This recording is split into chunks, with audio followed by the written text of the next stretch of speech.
An atom is about 1,000,000 times beyond the limit of what can be seen by a human eye. If you were to stack 6 magnifying glasses back to back, each with a magnification factor of 10, would you then be able to see the atom? The answer, frustratingly, is no. Even if you had perfectly manufactured lenses and stacked them in the perfect position, you'll eventually hit an impassable limit. So, what's the holdup? Well, visible light has a wavelength between 400 and 700 nanometers. If you try to magnify things below roughly the wavelength of the light you are using, the individual waves start interfering, and all you see is a blur. This is known as the diffraction limit, and is a firm roadblock prohibiting the imaging of anything smaller than about 200 nanometers with visible light. But you might have seen pictures of tiny cell parts, or even of atoms, which are on the scale of nanometers, far below the diffraction limit. This is possible by the use of electron microscopes, which leverage the fact that electrons have an effective wavelength 250,000 times smaller than visible light. So, we don't beat the diffraction limit, we just get a different threshold. In 2015, a group of researchers found a novel solution to this imaging problem. Instead of making better microscopes to lower the diffraction limit, just physically enlarge the details themselves to be above the diffraction limit. This is the foundational idea behind expansion microscopy, a technique where a polymer gel is introduced into cells, which then absorbs water and swells up greatly, increasing the size of all features of the cell. Then, a traditional microscope can be used for imaging, greatly reducing cost, increasing throughput, and allowing for a traditional contrast usage. One of the inventors of this technique, Fei Chen, was a graduate student at the time, and now runs his own lab at the Broad Institute, researching spatial and temporal genomics. I first met Fei playing basketball, and was thrilled when he agreed to talk about his work with expansion microscopy, his current research, and his research goals. Here is our full conversation. I really appreciate you coming out. Yeah, sure. I actually am, I have a really strong, well, not like a soft spot, but like a strong interest in actually converting folks from going from engineering or physics and into biology. Actually, like, really, those are some of the funnest people to work with. And I actually have a lot of undergrads, MIT undergrads or Harvard undergrads who's majoring in like CS or engineering who come to my lab, and I try to advise them on how to do that and what my experience has been in doing that. So I actually, that's why I was interested in talking about it. Thank you. Yeah, let's just get right into it. So you at CalTech undergrad, you were EE. Yeah. How did you, first of all, why did you choose EE back when you were, 16, 17, 18 or whatever it was? How did you get into that? Right. I've always loved building things, like just like tinkering with things and making them work. And that's like for me, the part in WE that's the most fun. And I had a lot of fun doing electrical engineering at CalTech. Were you like hardware guy? Yeah, I was a hardware guy. Yeah, exactly. And, all my roommates were at E's, and we built a bunch of crazy stuff. And at CalTech, there's this tradition of this thing called Ditch Day, where the seniors put on this basically this elaborate puzzle hunt for all of the underclassmen once a year. And in there's often very elaborate construction. We built this those Japanese video games where not video games, just Japanese game shows where you're playing it's human Tetris. The shapes. The shapes, you have to go into certain shapes. Whatever. We built one of those things, but it was with a projector, and then it sensed when people. Oh, nice. Anyway, so this be this elaborate day-long thing. So I really like building things. And that's E was really fun. Yep. But along the way, there was a strong community in electrical engineering at CalTech that was focused on building things with biology, like synthetic biology. Those were early days of synthetic biology, and it's building circuits in cells or building circuits from DNA. And there was a lot of some folks doing information theory. How much computing could you do? Could you build a transistor with DNA? Sure. And I got really into that, and that's kind of what bridged me into biology. I think there was there's a group of people like Niles Pierce and Eric Winfrey and Richard Murray, and these folks were they were really engineers, but they were trying to build stuff out of biology, in particular out of DNA, and so that really like opened my eyes to doing more things in biology. So that's kind of how it happened, actually. Okay.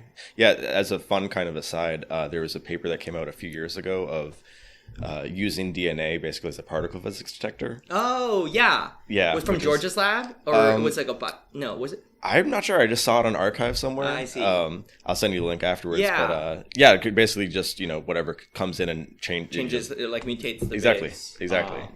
Yeah, I saw George had like a paper, not a paper, or maybe like a bioarchive paper, like that for cosmic ray detection. It might have been that one. Yeah. No, it's a cool idea. I mean, DNA is like an amazing substrate, right? Because we have these like really honed nanomachines that evolved over billions of years to let us manipulate them. It's like that's why people are excited about. I mean, it also had this crazy rich, dense information density, right? Yeah. And DNA storage and DNA computing. I mean, there's some pretty exciting things. Yeah, for sure. Yeah. So, okay, you were doubly, and then eventually you ended up at MIT in Ed Boyden's lab. What was there a learning curve for you on the biology side, or was that pretty easy for you?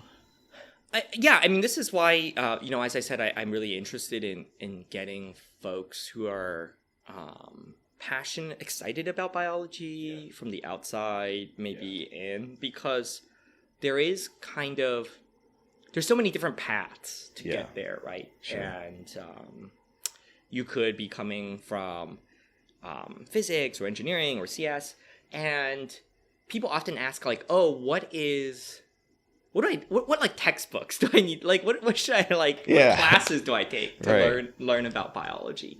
And you asked about this learning curve, and I think I was lucky to have realized that in the middle of my undergrad that I wanted to do this, and so I took a decent number of courses, but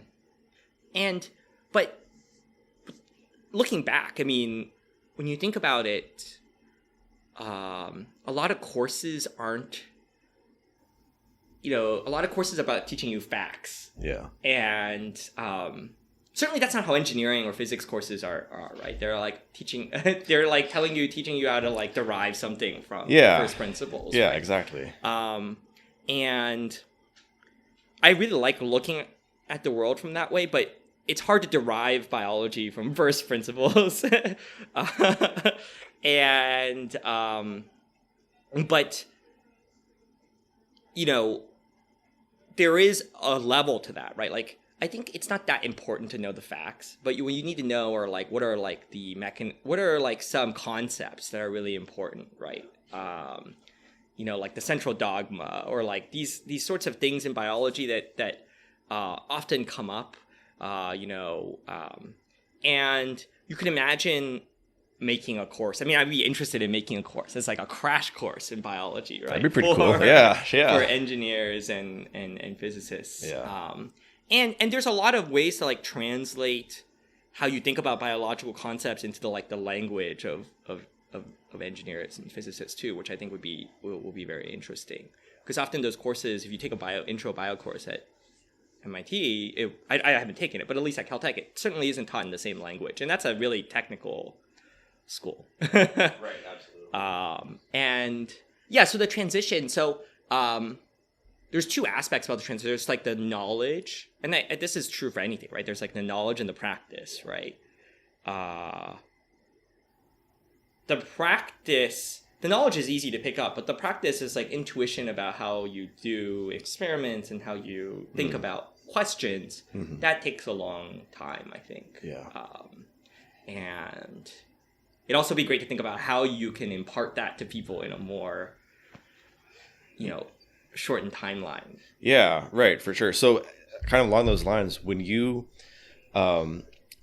first of all, how big is your group? So you have the Chen Lab over the road, right? Yeah, my group is about 15 folks. Okay. And it's about 5 graduate students, 5 postdocs, and 4 or 5 staff. Okay. And yeah, I mean, the graduate students, they all have like pretty diverse backgrounds. 2 of them have a background in biology, and then the other 2 some of them have backgrounds in engineering, right? Sure. Like pure CS or math. Yeah. And I think graduate school is a good time to make the switch. Some people also try to make the switch during postdocs. I have a postdoc in my lab, and her background was in like astronomy and for Ph.D. and then like in biophysics for astronomy in undergrad and biophysics and for Ph.D. And so and there's a lot of skills in that translate over. We do a lot of microscopy, so aware. Yeah. How important is one thing that I've seen in undergrad is a huge emphasis on kind of theory and tests. And then when you get to grad school, at least if you're at least casually involved on the experiment side, knowing how to actually work in a lab and like knowing the actual experiment is a completely different set of skills. Right. Exactly. What do you look for when you're looking for an undergrad? Like what kind of stands out to you? Like, what are you looking for in kind of a set of skills? Yeah. I would say that you're right. There is this focus on theory in undergrad, and I do really think it's important to be exposed to lab environments, and I think MIT does that really well. CalTech does that really well, where there's these built-in undergraduate research programs. I think there's just an aspect of thinking about problems, like thinking about how to plan and like debug things when things are going wrong that you can't pick up in a theory class. Obviously you need the theory. And for undergrads who come to my lab, I'm actually just looking for folks who have interesting backgrounds, like, and who are pretty passionate, like who seem like they're like excited about. Yeah, sure. I've taken some undergrads who have never had it, like at least a couple of undergrads that have never had any experience in biology. Sure. Like a pure CS guy, and who has an interest in then migrating over to the wet lab, and we talk about questions like, how do you think about the problem? How do you debug when things are going wrong? And I think that's actually really valuable for them. And even though they don't, I think these folks who are transitioning, it's super valuable for them. Yeah. Even if they don't really accomplish like any of the main goals of that project. Yeah. And I think it's valuable for the people in the lab who are mentoring them too, because they get to see that, like, how to teach someone about the concepts of the project who's like, looking at it from a completely different perspective. And sometimes you get insights, right? Like, why don't we do it like this? And you're like, well, I don't know. People have always done it, done it this way. And it's an interesting. I think it's good for both parties, even though, not much like. Like people think about projects as milestones. I think, if you don't think about that, like there's like no like real milestones have been met in those projects. But I think a lot of like, thought and just changes in way of thinking happened, which is great. That's really interesting. So it sounds like now you're kind of more of like a mentoring role than for sure. How do you feel about that? Because it was only, a few years ago or so that you were a grad student, right? Yeah, exactly. Yeah. I mean, mentorship is great. I mean, as I said, I really enjoy this aspect of mentoring people through the process of figuring out biology. And obviously, I also have lots of folks who have a background in biology. And I think the best part about mentorship is, you get to see people really like come into their project, right? Like they probably start very green, and then you can see the growth, and it's often very rapid, and I think that's pretty gratifying. In terms of like learning how to be a mentor, I mean, it's like hard job. I think you have to pick it up on the fly. Yeah. And I think that the hardest part about that job is like every person is pretty different.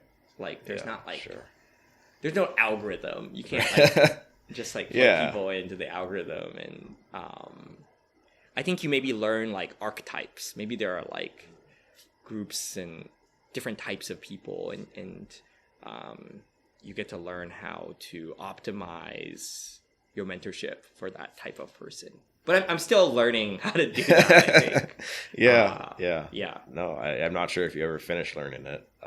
It's a hard, but I think it's a rewarding experience. Would you say that's kind of the hardest part of your job now, is figuring out the mentorship stuff, or is it kind of technical aspects? No, for sure. Yeah, I mean, I think that is definitely that's definitely the part of my job that I spend the most time on. Okay, interesting. And it's hard in the sense that it takes a long, there's a long arc to it, and you kind of have to figure it out as you go along. Okay, awesome. I want to get into your current research, but before we do, I hope that it's okay if I bug you a bit about expansion microscopy. Yeah, for sure. So, I learned about this just like, I don't know, a couple months ago or so. Yeah. It's the sort of thing that I was like, oh wow, like how did no one else think of that? Could you give like a quick description of what it is and sure. How it works? So expansion microscopy solves this problem in microscopy of how do you take images beyond the diffraction limit, right? Because of the wave nature of light, you can't resolve features or that are closer than maybe 250 nanometers apart, and that's just because like the wavelength of normal light is maybe like 500 nanometer, so then the waves start kind of like overlapping. Yes, exactly. Okay. And so you the limit is like the wavelength over 2 basically. Okay. So and the 250 nanometers sounds pretty small, but if you think about biology, like a lot of really cool stuff happens at 250 nanometers. Like a mitochondria is about like 1 micron wide, and then a synapse is about like 100 to 200 nanometers. So if you wanted to look at how the proteins are interacting within a synapse, you need to go and look at it at greater than the diffraction limit. And so this has been tackled with like clever and really cool engineering on the optics side or on chemistry side by other folks. And, those people, there was a Nobel Prize that was awarded just, a couple years ago on that. But, those sorts of approaches generally didn't scale to tissues where there was a lot of autofluorescence. Sometimes you had to do single molecule imaging in those cases, and it was technically challenging. And so we kind of had this idea of, it was a crazy idea at the time. You say that right now, I think right now we say, oh, how has no one like thought about this before? I think before it happened, the idea, when you propose the idea to people were like, oh, that's not going to work, right? So I think there's this kind of inevitability to it when you when you see it from the other side. Yeah. But before you get it working, there's kind of like there's a lot of this doubt about like, oh, is this ever gonna work, right? And, yeah, sure. And the idea was just like, instead of making better microscopes or like coming up ways of like beating the diffraction limit that way, what if we just made the features, like if we separated out the proteins in the synapse so that they were further away from each other, then you would be able to resolve them on a normal microscope. Now, if the point is to measure like the spatial organization of things, which oftentimes is the point of microscopy, although it doesn't have to be always, you kind of want whatever this process that's like separating them to be isotropic spatially, right? Or like to preserve the relative positioning. Sure. And that was actually the challenge. Yeah. So how extension microscopy works is that you take some cell, let's say you have a cell, and these are dead cells that are fixed. And what this fixation process is a chemical cross-linking process that basically preserves the location of proteins.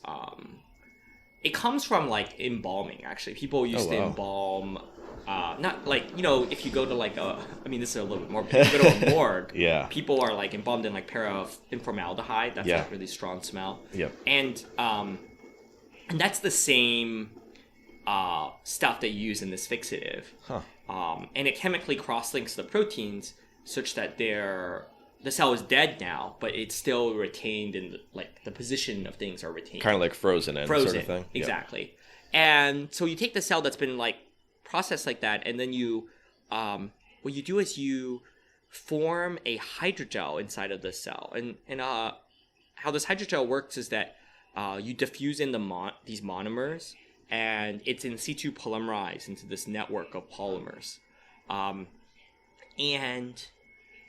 the key special thing about this hydrogel is that there is this monomer group that's quite charged, and when you form it in high salt, the charges are shielded, but then when you wash it out in low salt, you get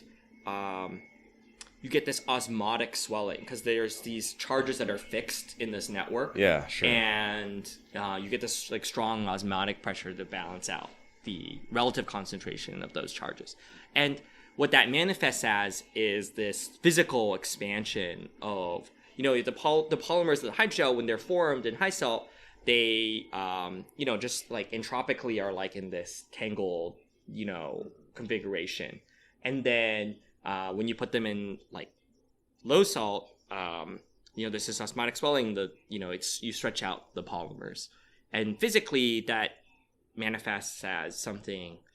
If you cast one of these hydrogels, you can get like a 100x increase in volume. Wow. And this stuff has been actually really well studied here, for a long time. And actually here at MIT Chemistry. Since the 80s, these, super absorbent polymer hydrogels, and they're used in different sorts of applications. The famous one that people always talk about is like baby diapers, but sure. They're used in a bunch of like real world materials applications. So we co-opted this hydrogel to physically swell the tissue or cell. But the main difficulty is that, you can't, if you just think about a piece of tissue and you wanted to like stretch it, 5x in each direction, you might expect there's some like, resistance to that, and it might tear or break or these sorts of things. Sure. And in fact, when we first did expansion microscopy on cells, you saw that. You saw like actually like cells getting like torn apart. And the rest of the process was actually figuring out how to basically cross-link the proteins onto this hydrogel network, like connect them to the hydrogel, and then deconnect them from each other so that you're like forming this cast. Huh, okay. And then you expand the cast. And then that turns out to be very isotropic. It's the isotropicness like of that is governed by like the mesh size of the polymer network. What do you mean by that exactly? Oh, so like this polymer is formed like through this polymerization process that kind of connects up these monomers with cross-linkers, and you get some like random like statistically governed distance between like how many monomers are between each cross-link. Sure. And you can imagine like each like a group of 2 polymers connected up to 4 cross-links, or 4 polymers go up to 4 cross-links forms like a square, right? Sure, yeah. And like the mesh size is like maybe like something like the characteristic size in space of that square when you're forming it. And people have characterized this for polymers of this type, and it's something like 5 to 10 nanometers. Okay. And you would expect that if you got really close to this mesh size, this grid size, you would incur errors in the expansion process because, they're like, you'll just get a lot of like statistical fluctuation between how many monomers are between each point, right? Sure. But that gets averaged out at length scales much larger than that. So basically, because your mesh size is on the order of 5 nanometers and you're hoping to resolve things that are on the order of like 200 nanometers, right. So it's not a problem. Exactly. Actually, we try to resolve things.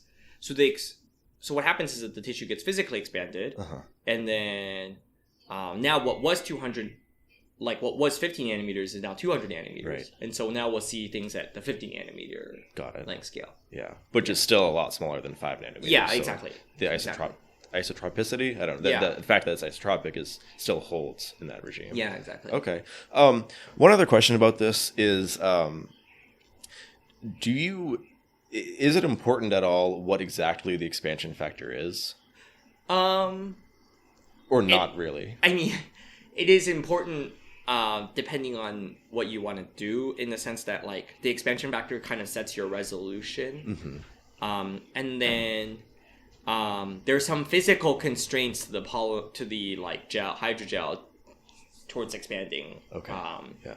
The maximum you could probably expand it with one hydrogel is about 10-fold in linear dimension, which is 1,000 times in volume. So, I mean, if you just think about that, like the hydrogel is 10% or like something on the order of 10% weight, weight when you form it. Right. And 1,000 times in volume would be like, now you're at like 0.01 or 0.1% by weight, right? So like most of this thing is water now. Yeah, wow. And so that's like the physical property of the thing sets that factor. Right. We settled for something like 5x expansion. Okay. Because of both the mechanical properties of the hydrogel and also kind of the resolution we wanted to hit. Right. Subsequently, I mean, there's been a lot of work that's developed versions which are like about 10x expansion, or there's these iterative, like you can imagine expanding it and then like casting another hydrogel into the and expanding it more to like 20x and that's something that the reason why a lot of folks are into that really high resolution is that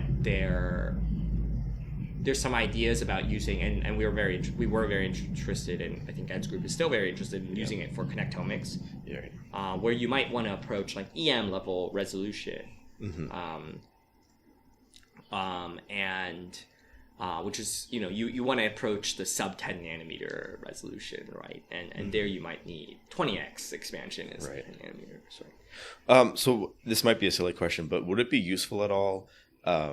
Once you do the expansion, to then pass it through like an electron microscope, or would you not gain anything at that point? Yeah, I mean, it is interesting. It could be useful. I mean, the thing about the electron microscopes is that they work. There's a couple of modes they work in, right? I actually don't know much about electron microscopes.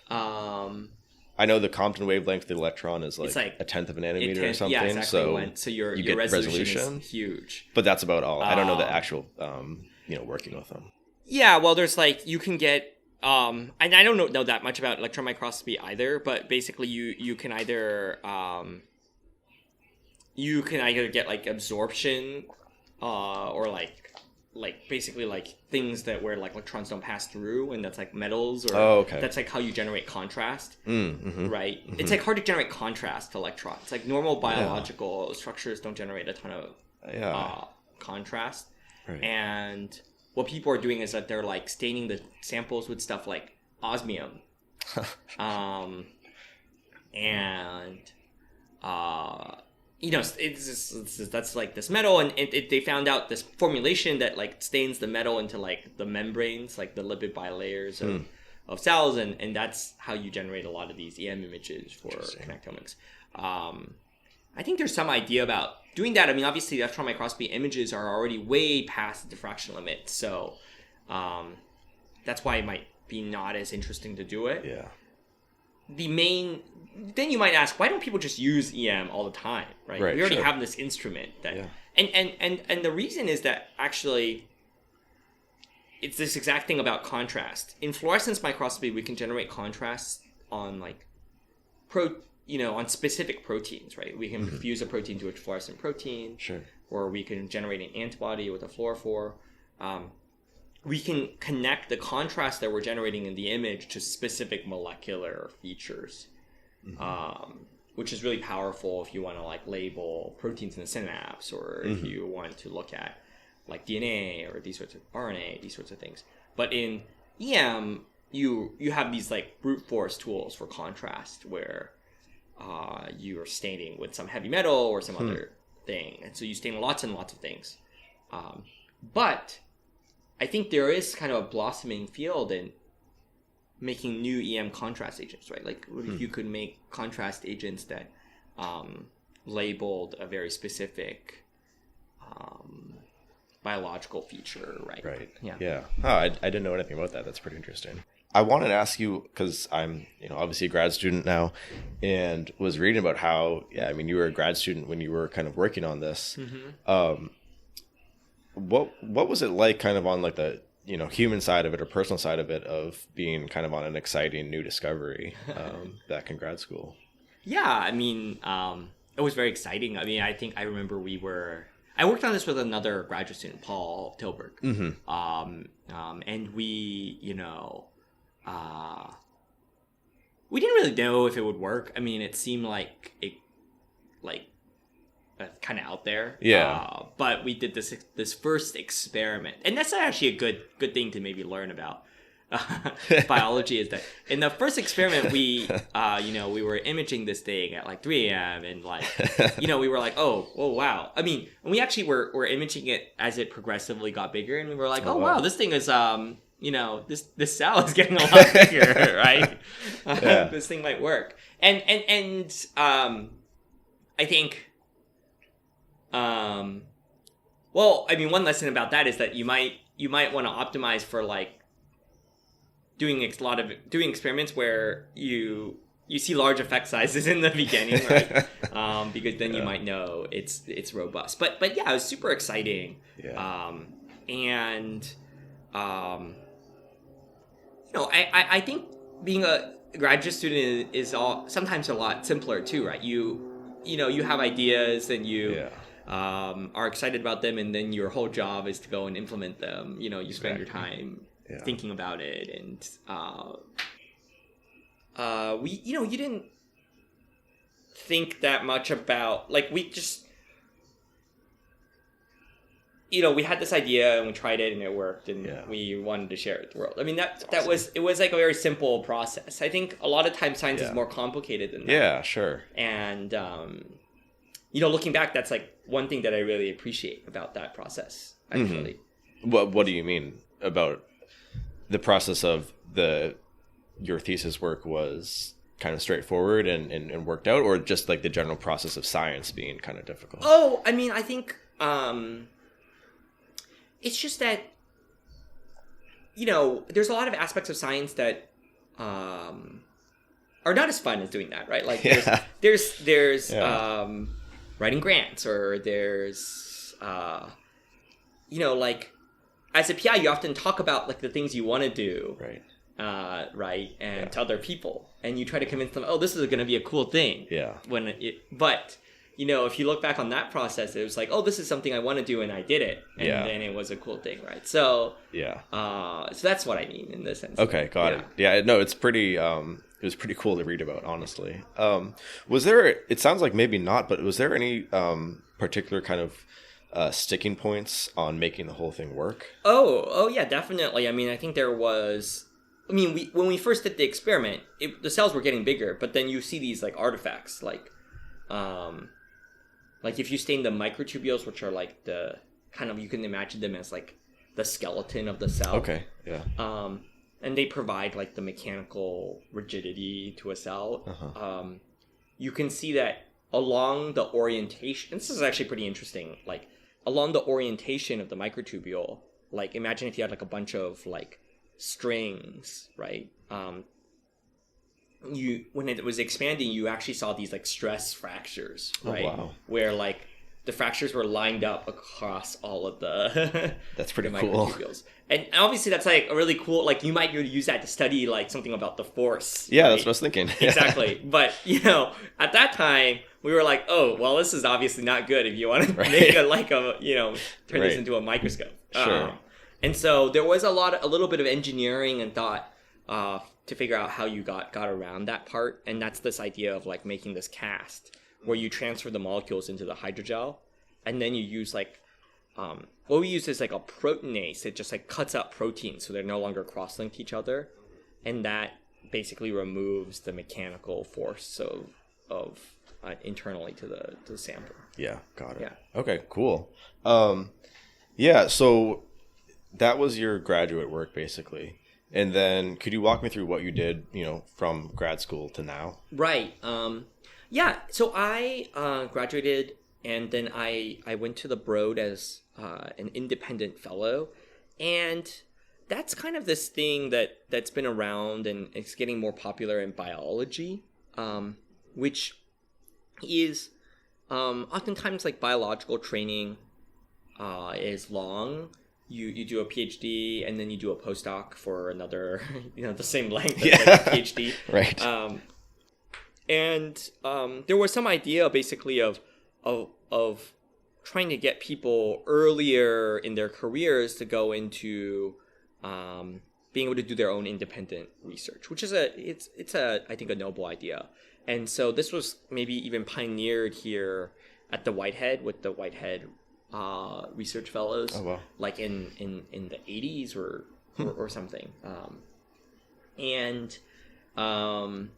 It's becoming more popular in recent years, and so the Broad had started its first fellows program, and I went as a fellow, and all that means is that you get some funding and some space to start a small lab, and so I did that, and the problem that I was really interested in when I started my lab is that I had been developing these microscopy technologies for a while in Ed's lab, and it was clear that microscopy is really powerful, but like there was this limit in how many.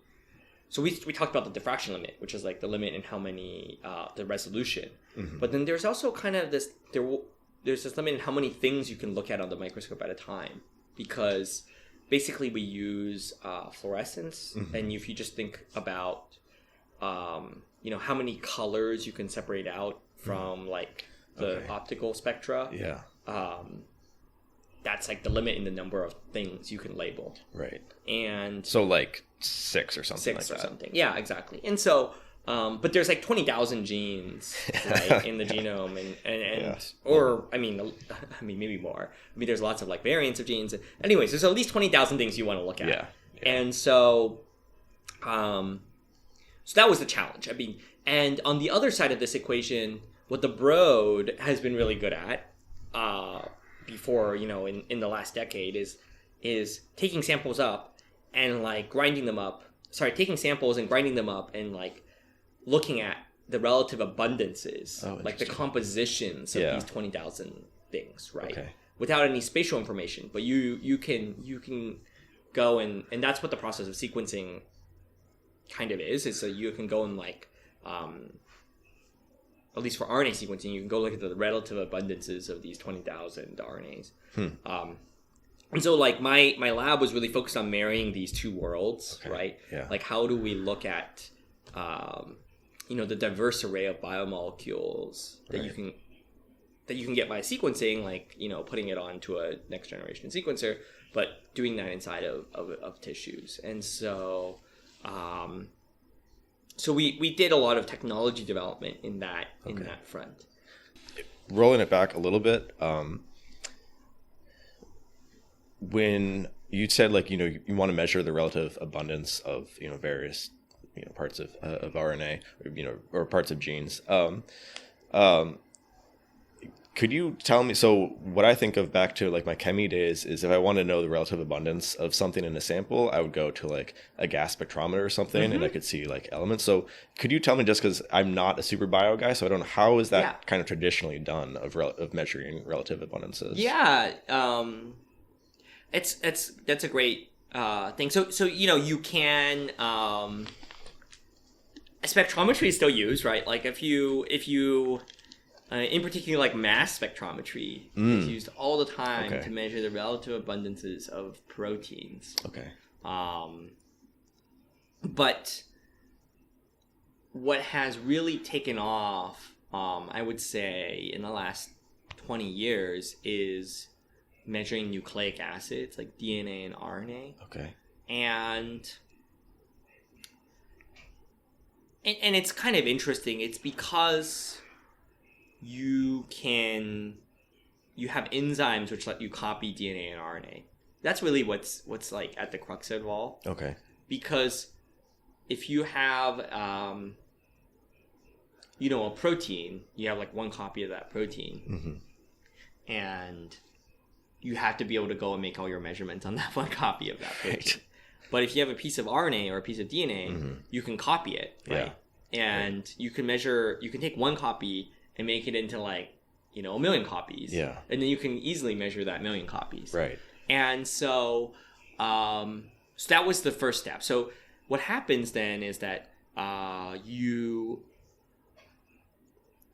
basically can use the sequence information, right? Like each gene can be represented as a unique string of A's, C's, G's, and T's. Right. And so you just need to go and count the number of strings of A's, C's, G's, and T's if you want to figure out the relative abundance of a given gene. Right. So maybe taking a step back, in each cell there's one genome, right? Yep. And that genome has like 3 billion letters and is,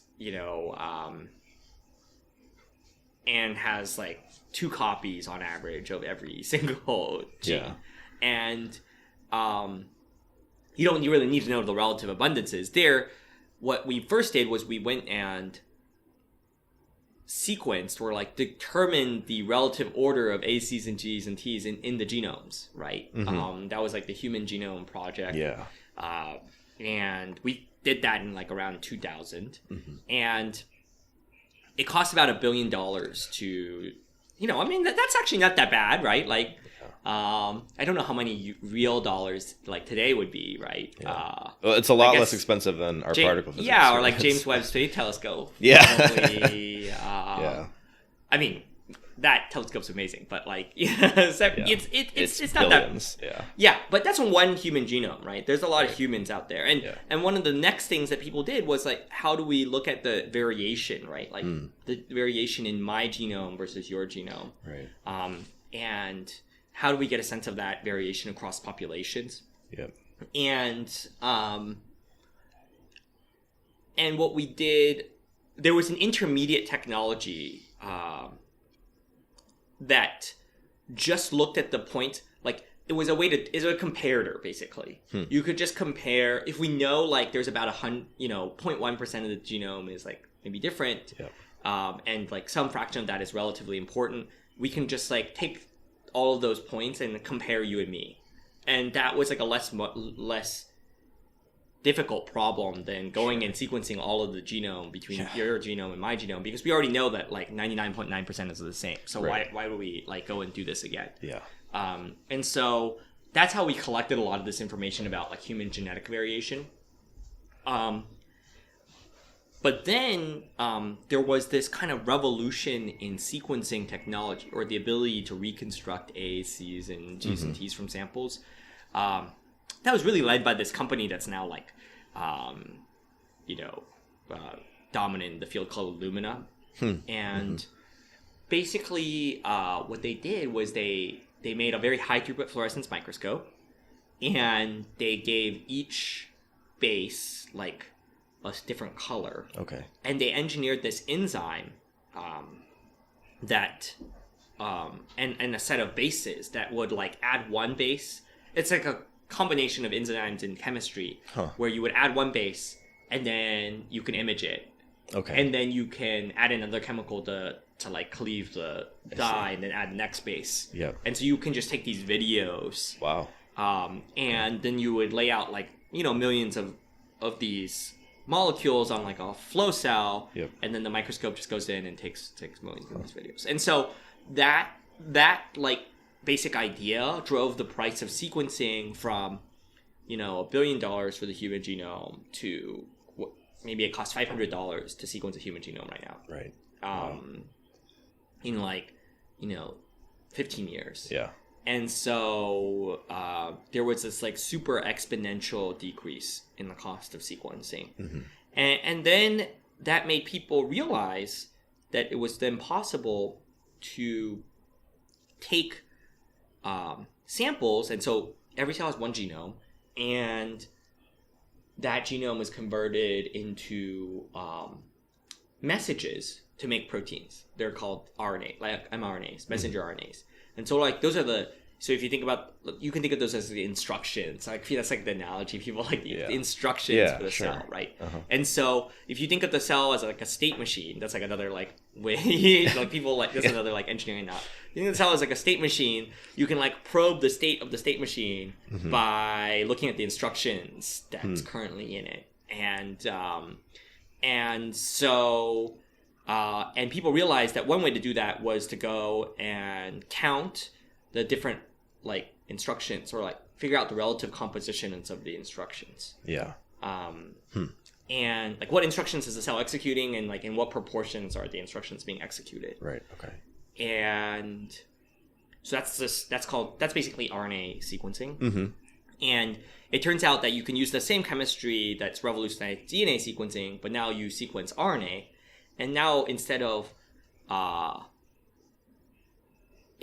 trying to just determine the sequence, you can actually count the relative proportions, right? I saw this RNA like, 100 times, and I saw this RNA one time. Yeah. Right. And so that's really been able for us to like look and dissect out like states of cells, right? It gives us a way to connect. It gives us a way to connect basically like genes to like the functions of cells, or like what cells are doing. So could you, like, for example, like turn off a gene and then you'd be able to notice that there's a decrease in some mRNA? Yeah, or something? definitely. Okay. Oh, that's interesting. So like another way to, one thing that I think is important, like if you think about like what it would be important to go if you want to learn about biology, coming from an engineering background, is that you might want to know about like characteristic numbers, right? Yeah. And right. like, you want to know the order of things. Exactly. And so it's important to remember there's 20,000 genes. It's important to remember maybe that there's this website, BioNumbers. That's a great, it's like a compilation, people publish a bunch of papers, and they measure different constants, these different numbers, and it's a compilation of these like characteristic numbers. And so one thing that you might want to then remember is that like an mRNA has a half-life of like a couple of hours in a cell.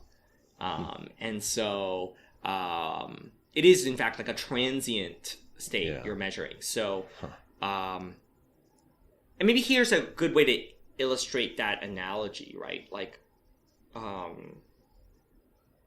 there's two things you can think about. You can think about different, like a skin cell, right? Versus a neuron. Yeah.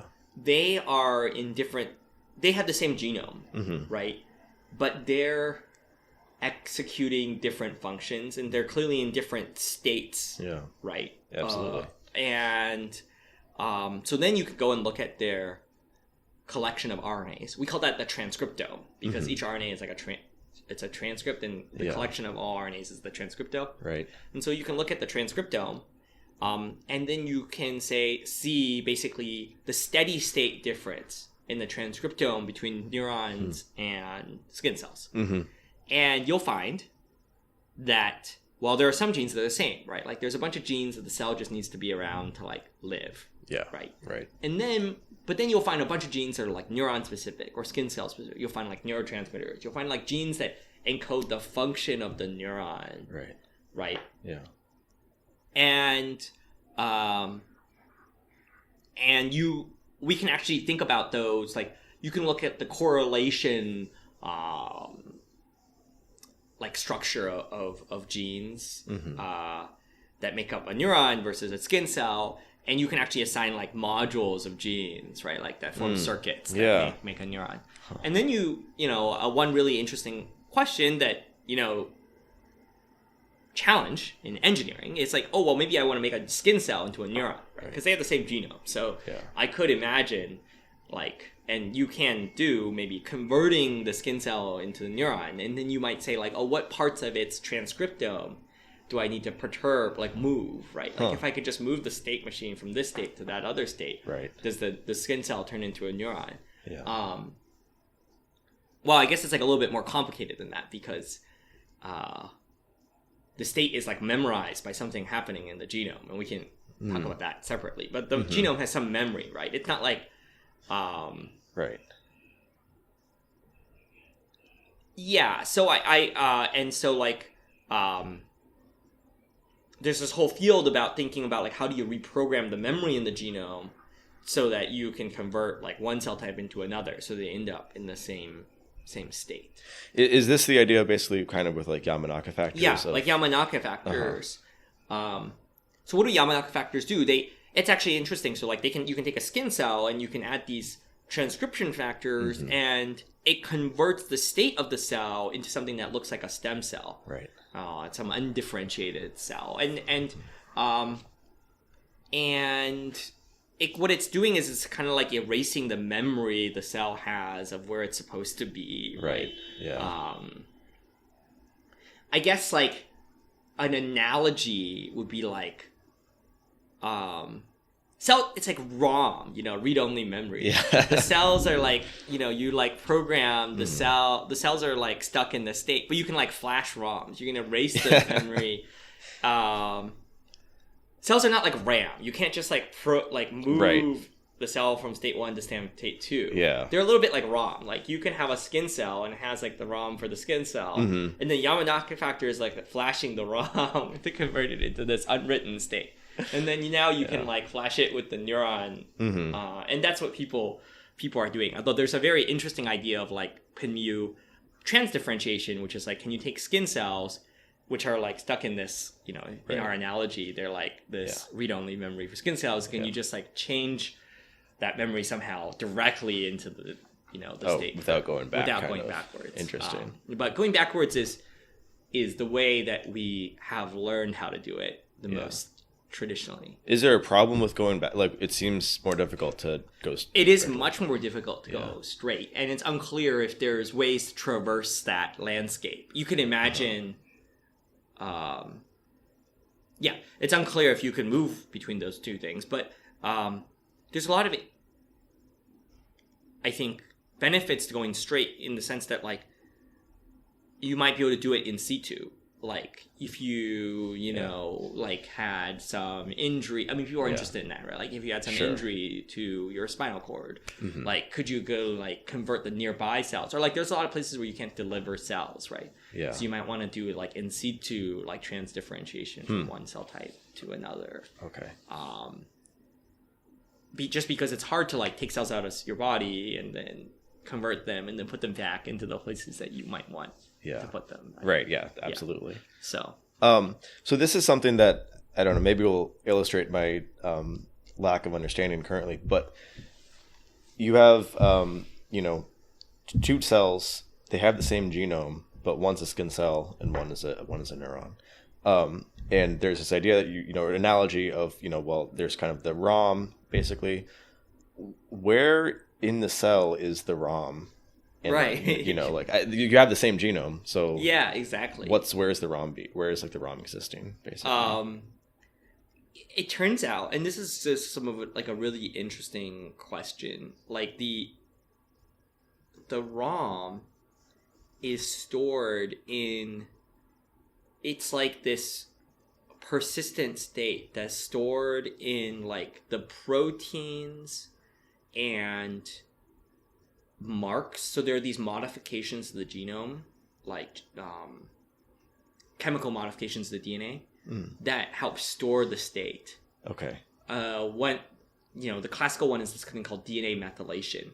Okay. And that's like where a methyl group gets added to one of the cytosines, and it's just like a way to like mark the genome. And those marks get persisted when cells divide, and by some very complicated maintenance machinery. So that's one aspect. But then there's also like, it turns out that you have this 3 meter long. So like if you stretch out the 3 billion bases of the genome, I think it's like, maybe it's not 3 meter, maybe a meter long linear sequence, and you pack it into this 10 micrometer sphere. Wow. But it's not randomly packed. It turns out that basically the packing, this 3D packing of that genome determines what genes are maybe turned on and what genes are turned off. So there's like a structural element. There's like proteins which maintain like the state, and then there's probably positive feedback loops. Sure. That maintain the state. Yeah. And so it's like some combination of all of those things, and that's why it is complicated to figure out how to do this. Yeah. This transdifferentiation or any sort of these things is that we don't really understand. That's like the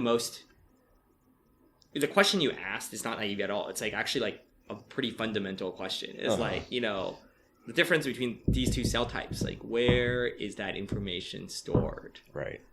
Got it. And we have a broad strokes understanding of like what types of substrates it might be stored. But if you were to ask me, where is the information stored between a skin cell and a neuron, I would be hard pressed to give you like, these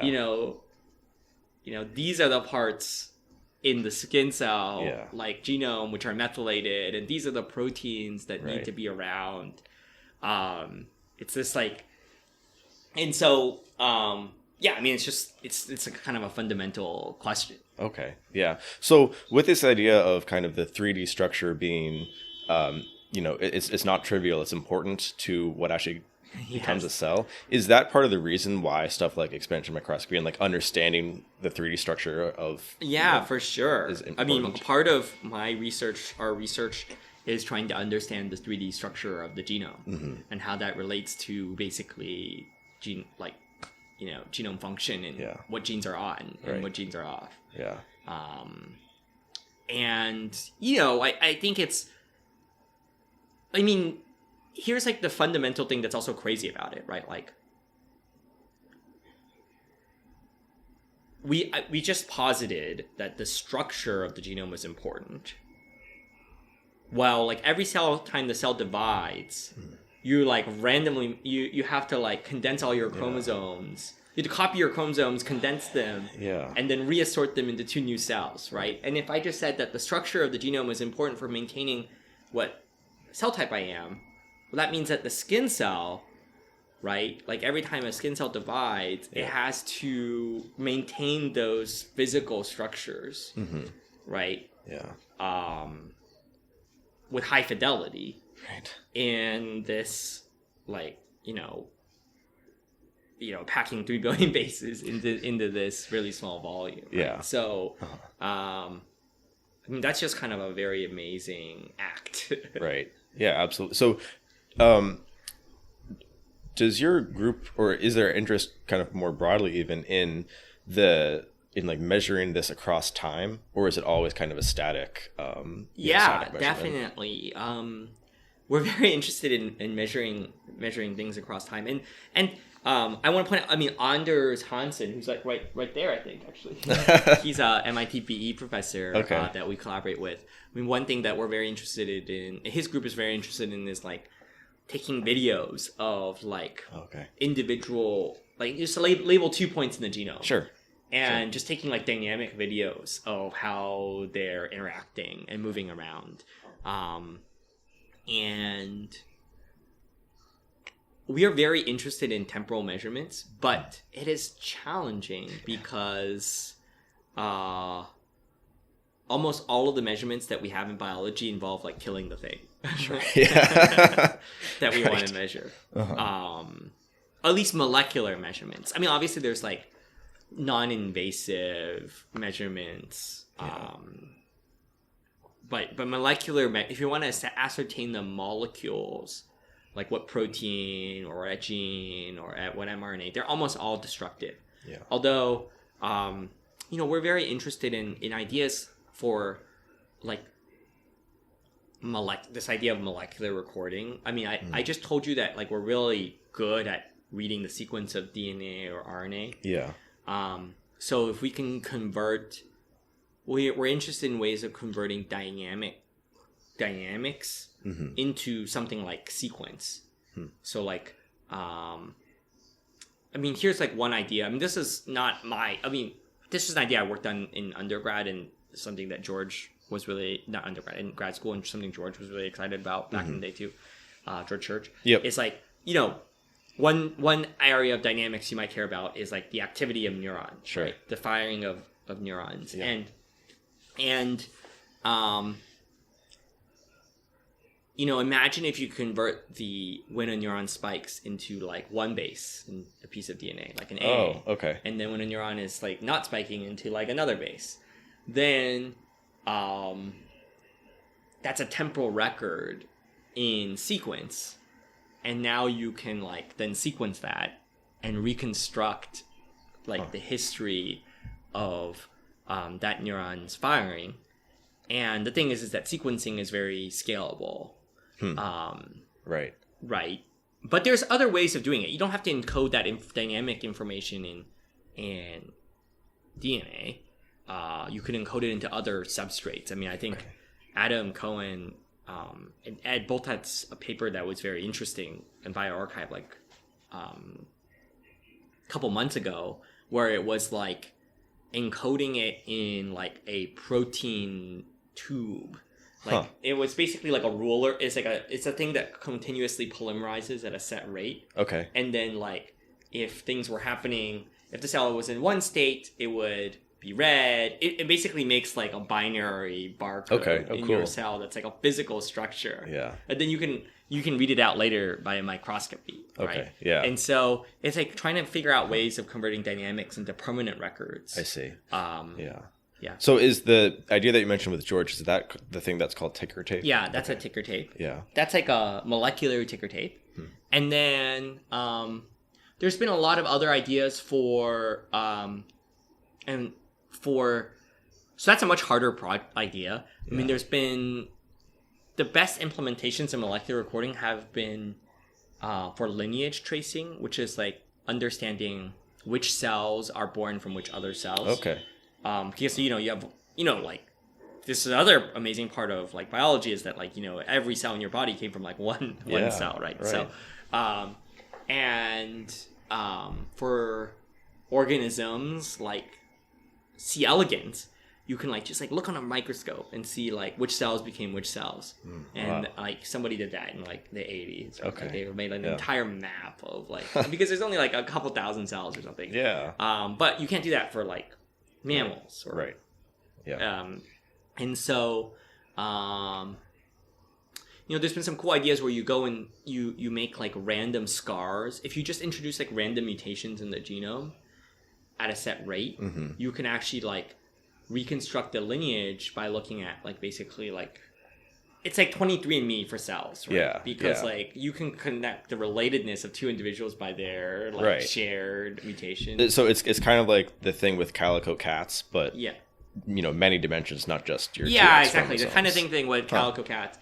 So if you just introduce a random mutational process, then you can look at like the shared mutations, right? Yeah. Because like the daughter cells will have that shared mutation plus additional mutations. Right. And so that's the fundamental concept, and there's been like implementations of that concept with different enzymes. CRISPR-Cas9 is being like one prominent one. Right. So that's one version of molecular recording, and that's at a really long time scales, right? Like in the sense that like there you need to make one record every time the cell divides. Yeah. Right. At minimum, maybe.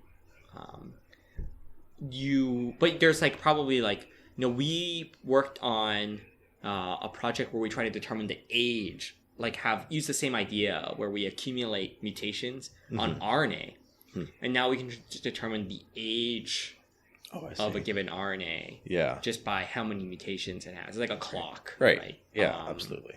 And I mean, that could be cool in the sense that, it is cool in the sense that you can use that to reconstruct when the RNA was made. And a lot of genes are made in response to stimuli. Okay. And so you can then try to reconstruct the past dynamics of stimulus, right, through that. So I think there's some ideas about doing molecular recording, this broad field of getting dynamics. The other thing would be way to get at dynamics.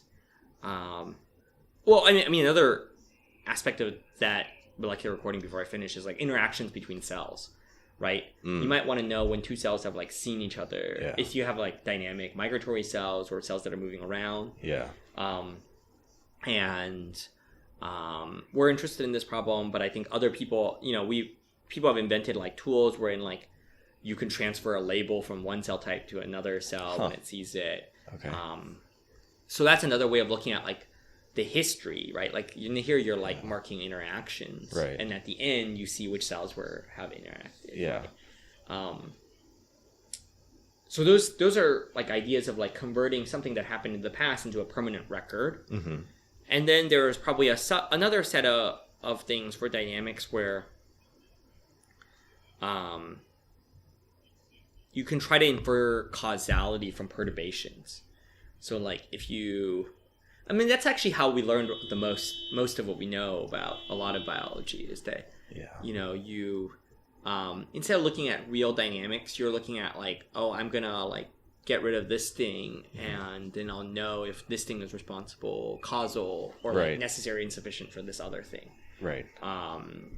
And that's how we map functional genomics, where we like map genes, like what their functions are by like just knocking them out. Right.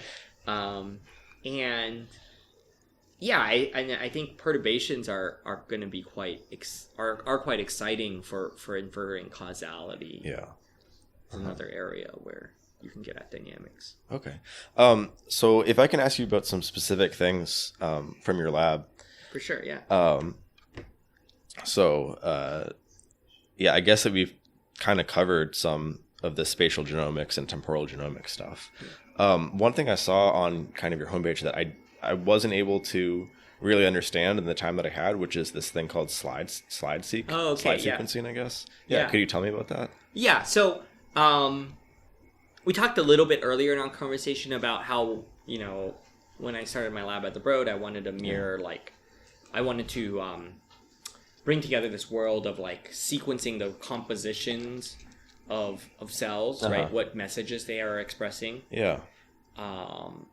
And the world of microscopy, where you can like look at where the cells are or who their neighbors are, but you can only look at like 6 of those molecules at a time. And so Slide Seq, the concept is really simple. It is, imagine if I like made a camera, right? Like a camera is like composed of an array of pixels. And instead of taking pictures in photons, the camera is just like capturing these messages. Like each pixel is capturing what messages, it saw. These mRNA molecules. And so how we make this camera then is that we take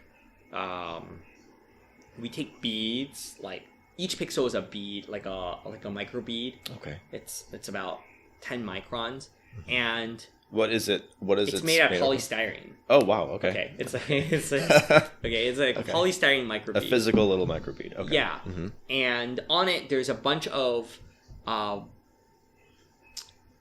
barcoded DNA. And what I mean by barcoded is what I mean that like each bead has a unique clonal sequence. Each bead has a unique sequence of A's, C's, and G's and T's on it. Okay. Oh, I see. Okay. And what we do is we determine the XY. We determine the relationship between we put these beads out onto like a surface, and so it basically forms like an array of pixels. And on each pixel, we now determine like the XY location and also like the unique sequence that's associated with that XY location. Quick question. So you have a bead. Is there one barcoded DNA per bead, or is there many? There's about 10 million DNAs per bead. And do they all have the same barcode? They all have the bead? same barcode. Okay. So it's basically just an identifier that says what bead it is. Yes, an identifier what bead it is, and then we associate the identifier which spatial location it's in. Yep. So now we have this like effectively this pixel array, right? Because we know this pixel array that's like where there's a correspondence between position and barcode. Yep. And then what we do is we take like a piece of tissue, like let's just say, there's you can take like tissue from pathology or animals or whatever. Yeah. And what you do is you can actually freeze it. You freeze the tissue into like a block of basically ice, and then in this like fancy like deli slicer setup thing. It's a glorified deli slicer. You can cut a very thin section. How big are we talking of? Like is this a microscopic piece of cell, or is it like so we will take like a mouse brain. Okay. Right? A mouse brain is about a centimeter cubed. Okay. Yeah. And you freeze it. Wow. And then you mount it onto like this deli slicer. Wow. And then it sections like it just makes like a section of it. Okay. And you can make a 10 micron section. Okay. Which is about like a layer of cells. Okay. But it's still a centimeter by a centimeter. Okay. Right. Wow. So it's like literally a 2D plane. Yeah, absolutely. Of like the organ. Right. And you lay that 2D plane on your pixel array. Okay. And now we take the transcripts, the messages. The messages from that 2D plane is captured onto the beads. And so, sorry to interrupt you again, but the bead, how big is the bead? 10 microns. 10 microns, and you have a 1 centimeter cube, so you have like 10,000 squared pixels. Is that right? Yeah, it would be 1 centimeter. Yeah, if 10,000 squared pixels. Okay. We are doing. Usually, we do 3 millimeter. We usually have 3,000 squared, about 100,000 pixels. Okay. Okay, that's pretty manageable. It sounds like. We have like a 100 kilopixel, a 0.1 megapixel. No, that's a 0.1 megapixel. Yeah, 0.1. Camera. Okay. Okay. But the messages from the tissue get transferred onto these pixels, and they get barcoded. They get associated with the unique sequence of A's, C's, and G's and T's. Got it. At each pixel. Okay. And then now we put that onto like one of these high throughput sequencers, and now we can sequence the barcode and what the message was. Oh, I see. So now you're just like, it's like effectively just, as I said, it's like the analogy with the camera is like very apt. Now instead of taking pictures of photons, you're taking pictures of these like messages. Right. Yeah. And that's cool because now like it's like a microscope with 10 micron resolution. Yeah. But now you reconstruct all of the messages right. from each cell, and as I just said, like the messages tell you something about the state of the cell. And so now you can see and at the first level, 0th level, you can like look at where the genes are being expressed. And then at the next level you can group the genes based on like what you know about cell types, right? You'll see a bunch of neuronal markers that are co-expressed that are all captured by this bead. You have like a good likelihood that there was a neuron here. And actually we have much higher resolution than that because you get to look at the whole transcriptome. So we can basically classify where cells are on these beads. Okay. And basic kind of technical question that just for clarification. So you have, for example, in the mouse brain, you have, is it RNA or mRNA?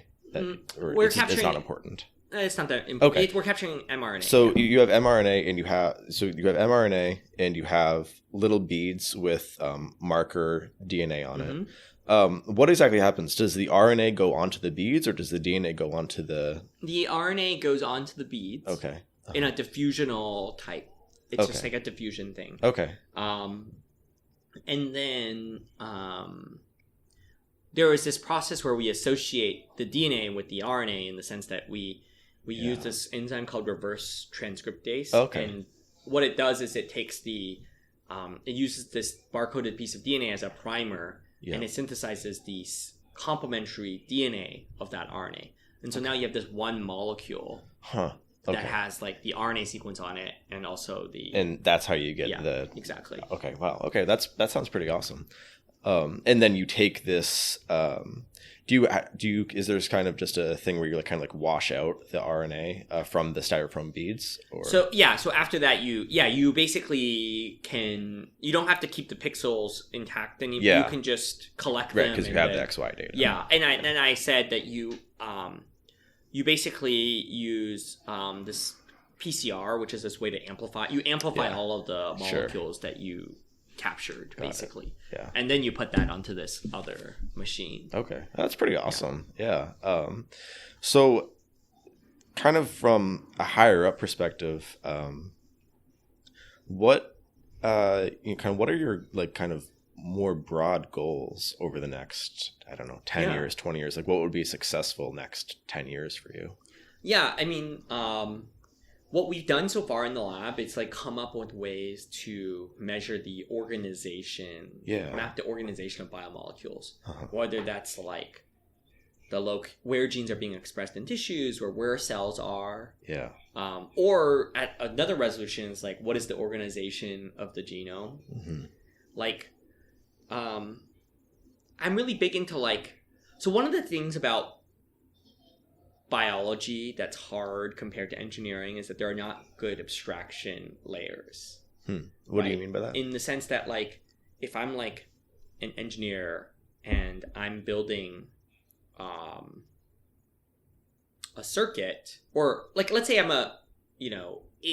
if I'm building like a circuit, like I don't have to worry about how transistors work. Yeah. Okay. Right.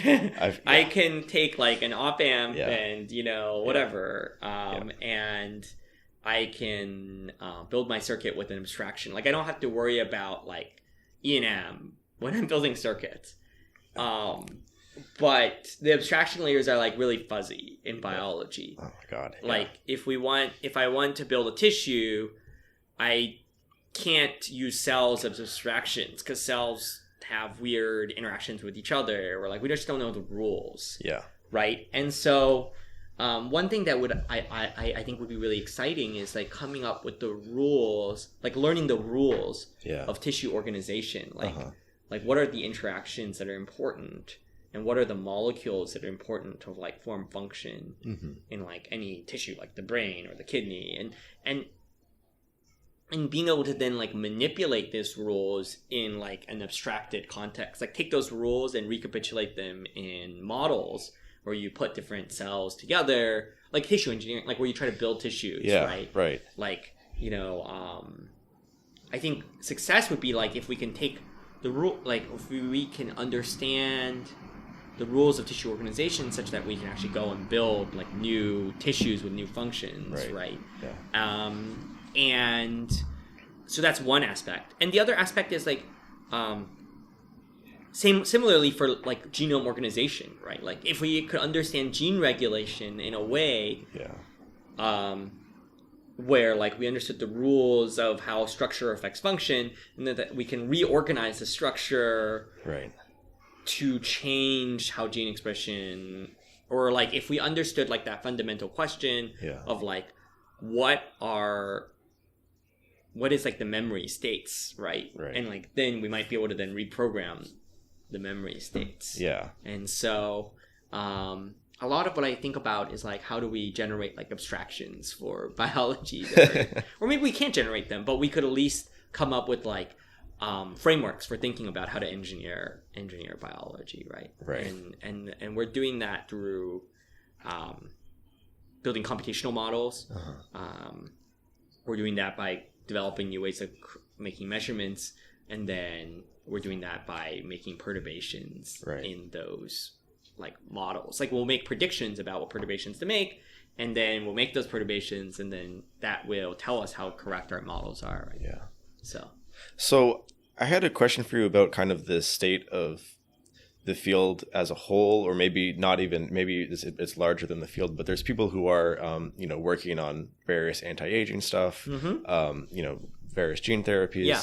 And it's not, as an outsider, it's not clear to me that we know enough to be successful yet. And it seems like your work is really useful to get us to actually understand what's going on a little bit better.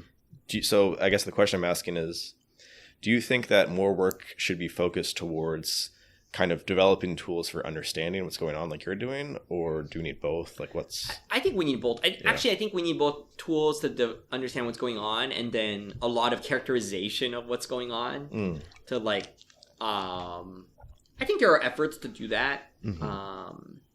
I heard about some cool efforts to do that where it's not focused on perturbations to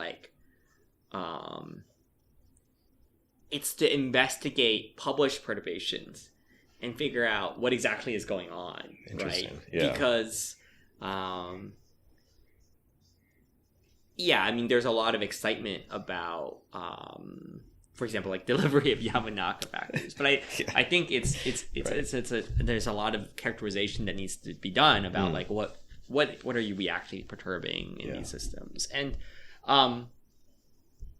I think there's so much to be learned also in just understanding like what is normal aging. Yeah. Right. Right. And what is pathology. Yeah.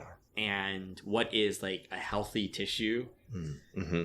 And versus what is like an aged tissue, whatever that means, right? Yeah. And so that's, I'm not like a huge aging person, but like, that's how, like one thing that I've been thinking about is that like we need to come up with like a language to describe what are the phenomenon, right? And there's lots of ways to describe what the phenomenon are, but it'd be great if that language could be used to make predictions that we can go and test, right? So that's one thing I think the field needs a lot more of. Just like that, I guess that's what I'm saying. Like that's why we're doing these things. Is like how do you characterize the rules and the frameworks that these things are operating under? Yeah. But I do think it's exciting that so many people are into it. Yeah. And you get the sense that like, a lot of biological discovery is serendipitous, right? Yeah. And so, of course. You get the sense that like there might, I think you get the sense that you have to be in the right place, right? Yeah.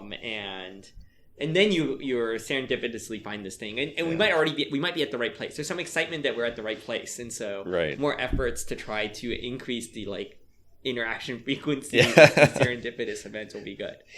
Yeah. Huh. Okay. Like, I guess what I mean is that,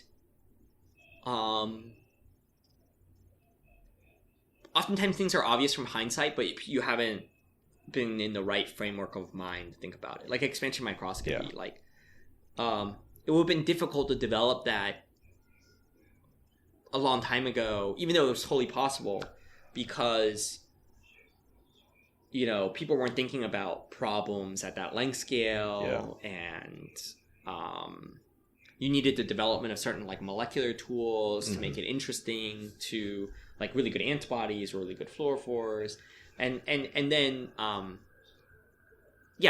think it requires kind of being at the right state in the field for you to think about the impact of the problem, right?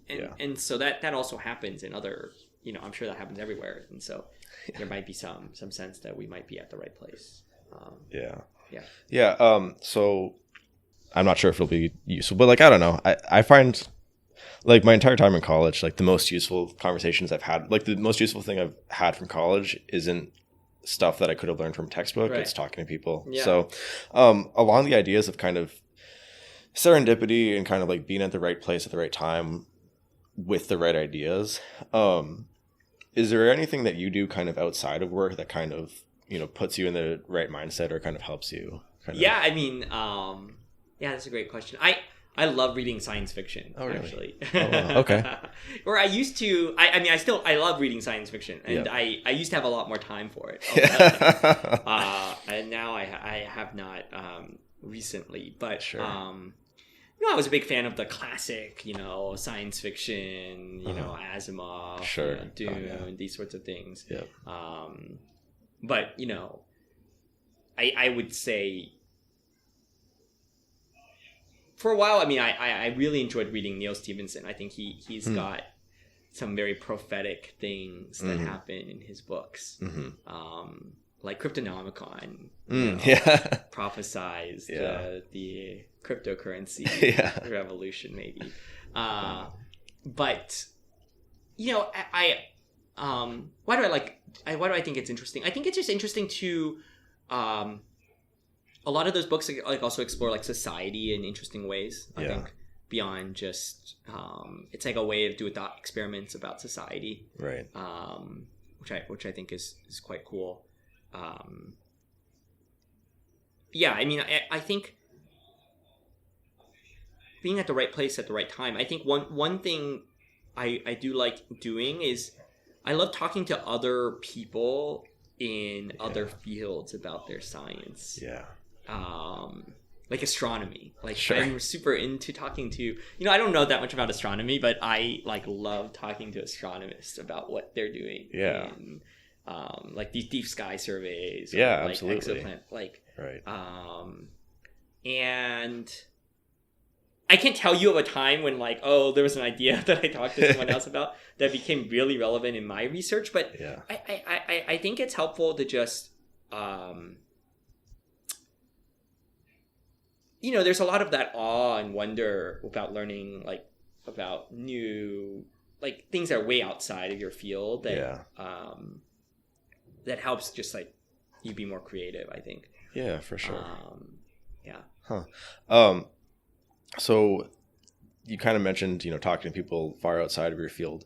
One thing I wanted to ask about kind of talking to people in the field was I actually happened to find online that a while ago you signed up for something called OpenWetWare, which that was from what I was able to see. It seems like kind of a defunct webpage now, but it seemed like some organization like the early 2010s maybe to try and kind of pull together people.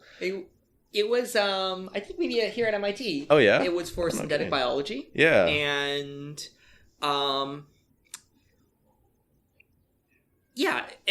here's what it is that, it's actually for this exact same reason of, there's not really good abstractions for engineering biology. Exactly. And so, it was a way for people to characterize and build parts that could maybe be put together. And it was part of this program called iGEM, which is still around. I mean, it's really popular these days. It's like this international genetically engineered machines thing.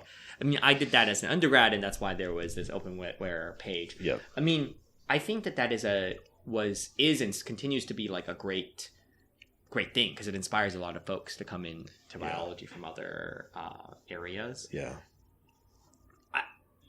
I mean, speaking about that, I think it's interesting to think about how organizations are set up. Yeah. Right? Sure. I'm sure you guys might have thought about how do you set up organizations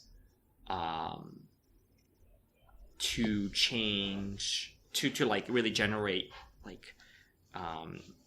impact in science. Yeah. Right. Whether that's motivation, how do you generate the right incentive structures in terms of grants and how funding is distributed. I think that's a really interesting aspect. There's also just how do you build organizations to disseminate research, right? And perhaps interest populations of people that you couldn't access before, right? Yeah, and, absolutely. I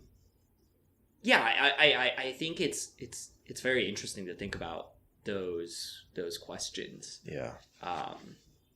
And I think the cool thing is I think there's a lot of innovation happening in that space right now of how do you think about new models for science. I'm helping out with this new science program, and it's a way for it's like a fellowship, right? Basically for people who have some ideas about what they want to try in biology, but they're not like in a PhD program necessarily. Interesting. Yeah. I think that's but they want to pursue some independent idea for a short amount of time just to get the feasibility. Yeah. I think there's also like a lot of innovation happening in funding. The Broad Institute, right? Yeah. Was like super innovative, I think, back in the day when it was formed, because it brought together this idea of like really large science, right? I think there was this thing that happened, I think, like Vannevar Bush, like when he set up the NSF in the 50s. Yeah. That he transitioned, there was a strong emphasis on investigator-led science, where like, which is important. Like, how do you like generate, like everybody has their own ideas about what is really they're passionate about. Yeah. And they're all like a bunch of basic science. Right. There's a lot of basic science questions. And that's a lot of how the scientific system, funding organizations are organized in the United States. Yeah. And that's great. I mean, we really need that investment in basic science research. Right. And that's really apparent in biology. But if you look at physics and astronomy, there's also this extreme aspect of team science, right? Yeah, where absolutely. You like tackle these really large problems. Yeah. And that like didn't really exist in biology. I mean, there was the Human Genome Project, but right. I think like that sort of philosophy is a little bit antithetical to, not exactly antithetical, but it's a little bit different than this sort of investigator-led, like, basic science directions. And I think we need both of them. And, when the Broad was set up, there was some idea about doing these like large-scale science projects with bringing in lots of expertise and, the community, like focused on human health and disease. And that's been really successful. And I think there's a lot of experimentation now about like how do you empower such efforts now that model is successful, right? And you see quite a lot of different like types of organizations being built. Yeah, for sure. Whether they're for-profit or non-profit. I think, there's a lot of money in investment in biotech right now, right? And there is some interesting questions about basically like how you set up the model in a way that it's both accessible and successful for the scientific community and people, but it can also tap into like, both the translational aspect of venture, but also like the fact that a lot of the successes in biotech are building off of like basic science research or like these sorts of innovations that happen at research institutes that don't quite get recaptured into the basic science endeavor. Right? Yeah, for sure. So I'm sure there are like lots of really innovative ways to align those worlds such that like everybody wins, or there's just more things that happen. Yeah, we're for sure seeing a lot of that, which is nice to see. Last question, just because I know we got to let you go, which is if you could give advice to your younger self, or maybe give advice, broadly writ to undergrads or grad students, do you have any kind of words of wisdom, or even high schoolers kind of?